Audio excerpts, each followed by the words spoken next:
आगे बढ़ते हैं और कुछ मैक्रो ट्रिगर की बात करते हैं। 24 जून को MSCI एशिया का मार्केट रिव्यू का ऐलान हो सकता है। क्या होंगे बदलाव और इससे भारत को क्या फ़ायदा हो सकता है, ये विवेक से जान लेते हैं। ये ध्यान रखिएगा, हम स्टॉक स्पेसिफिक बात नहीं कर रहे हैं, कंट्रीज़ को लेकर क्या होगा उसकी बात हो रही है। विवेक, गुड आफ्टरनून, बताइए।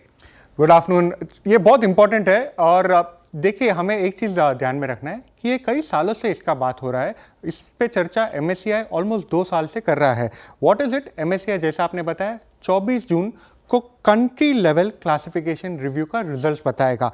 और इसमें सबसे इंपॉर्टेंट चीज़ क्या हम देख रहे हैं, साउथ कोरिया जो है, जो currently MSCI emerging market index में है, क्या इसको अपग्रेड किया जा सकता है MSCI DM में, which is MSCI developing market index.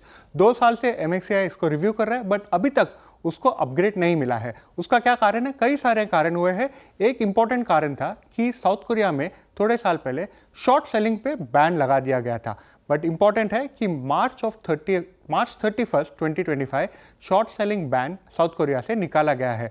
तो MSCI का एक इंपॉर्टेंट टिक मार्क जो है वो लग चुका है।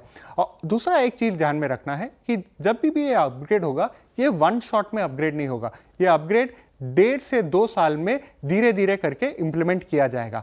Y are we talking about it? हम इसके बारे में क्यों चर्चा कर रहे हैं? इसमें इंडिया के लिए इंप्लीमेंट काफ़ी सारा पॉजिटिव हो सकता है। क्यों? क्योंकि India is part of MSCI emerging market index, जिसमें साउथ कोरिया भी है। साउथ कोरिया का 10.4% वेटेज है MSCI EM इंडेक्स में।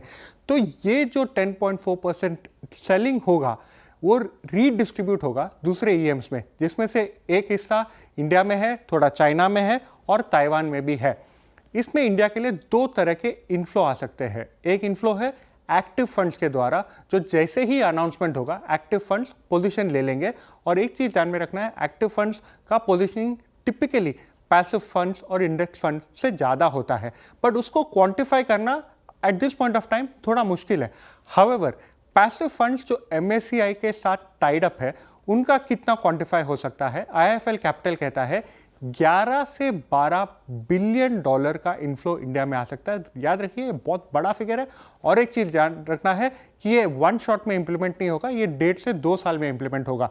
तो ये इंपॉर्टेंट डेवलपमेंट है, इंडिया के लिए काफ़ी पॉजिटिव हो सकता है, क्योंकि उसका वेटेज काफ़ी बढ़ सकता है MSCI EM इंडेक्स में। 2 चीज़ ध्यान में रखना है, ये purely at the discretion of MSCI है, और दूसरा इम्प्लीमेंटेशन धीरे धीरे करके होगा। ओके, इम्प्लीमेंटेशन धीरे धीरे करके होगा। काफ़ी समय से वेट भी कर रहे हैं इसके, और भारत का वेट बढ़े और थोड़ा सा और फंड्स भारत में आए, इसकी भी सबको उम्मीद रहती है। विवेक, बहुत बहुत शुक्रिया इस पूरी जानकारी के लिए। चलिए।